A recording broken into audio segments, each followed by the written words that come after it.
Hoje a gente vai analisar um confronto que, olha, simplesmente abalou as fundações do Império Brasileiro logo no seu começo. Uma verdadeira batalha de poder entre a coroa de Dom Pedro I e a caneta dos deputados. Um choque que ajudou a definir o rumo do nosso país. Ok, vamos mergulhar nisso. A questão central que guia toda a nossa análise é essa. Como é que um evento que parecia minúsculo, uma rebelião quase sem importância, acabou virando o estopim de uma crise gigantesca que por muito pouco não derrubou o monarca? Bom, tudo começa em fevereiro de 1829, lá na província de Pernambuco. Um incidente bem localizado que em qualquer outra situação talvez nem entrasse para os livros de história, mas que acabou servindo de pretexto perfeito para um conflito de proporções nacionais. A origem de toda essa confusão foi o que as fontes da época chamavam de um levante burlesco. Pensa na cena. Um grupo pequeno de pessoas arroma uma cadeia, grita "Viva a República" e, basicamente, é isso. Os participantes fugiram logo em seguida e o movimento acabou antes mesmo de começar de verdade. Agora, o que chama a atenção aqui é a completa desproporção. De um lado, você tem um pretexto minúsculo, uma desordem pequena. Do outro, a reação do governo central, força máxima. Suspender garantias constitucionais e criar uma comissão militar era algo gravíssimo.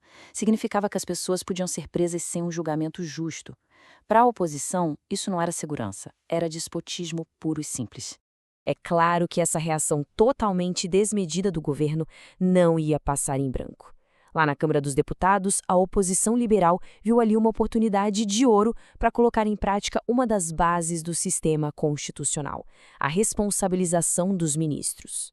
E a figura central dessa ofensiva toda foi o deputado mineiro Bernardo de Vasconcelos. Com essa pergunta na tribuna, ele não estava só criticando, não. Ele estava declarando um objetivo claro. Ele queria usar a lei para fazer o poder executivo responder pelos seus atos diante dos representantes da nação. E os alvos eram claríssimos: o ministro da Justiça e o ministro da Guerra. A acusação: violar a Constituição recém-criada. Vasconcelos foi duro, usando um termo pesadíssimo: lesa-nação. Isso não era só uma crítica política, era uma acusação formal de traição à pátria. O confronto estava declarado. Vendo seus ministros ali sob ataque direto, Dom Pedro I resolve intervir pessoalmente. A disputa, que era entre o legislativo e o executivo, sobe de nível e vira um confronto direto entre o imperador e o parlamento. E essa imagem aqui ilustra a tática do imperador com perfeição. Dom Pedro não ficou só articulando nos bastidores. Ele fazia questão de ser visto. Todos os dias, ele ficava numa janela do palácio, que era literalmente em frente ao prédio da Câmara, observando os debates. Era uma forma de intimidação visual, um recado claro de que o poder estava vigiando de perto. E a pressão ia muito além dessa vigilância da janela. O imperador usou todo o seu poder. Ele enviou agentes para dentro da Câmara, fez lobby pessoalmente na Casa de Deputados e tentou até usar a influência da Igreja, pedindo para o arcebispo da Bahia agir como um articulador político. A separação dos poderes estava sendo completamente ignorada. Com essa atmosfera de coação total, chega o dia do julgamento. O clima no Rio de Janeiro era elétrico. O futuro do governo e, quem sabe, até do próprio regime estava em jogo naquela votação. O ambiente dentro da Câmara era, para dizer o mínimo, hostil. As galerias, que é o espaço do público, foram tomadas por militares fiéis ao governo. A mensagem era bem clara: votar contra os ministros do imperador era um ato de desafio perigoso. E chegamos ao momento decisivo. Mesmo com militares nas galerias e toda a pressão imperial, a votação foi incrivelmente apertada. Como o gráfico mostra, 39 deputados votaram para absolver o ministro, mas impressionantes 32 deputados se mantiveram firmes e votaram pela acusação.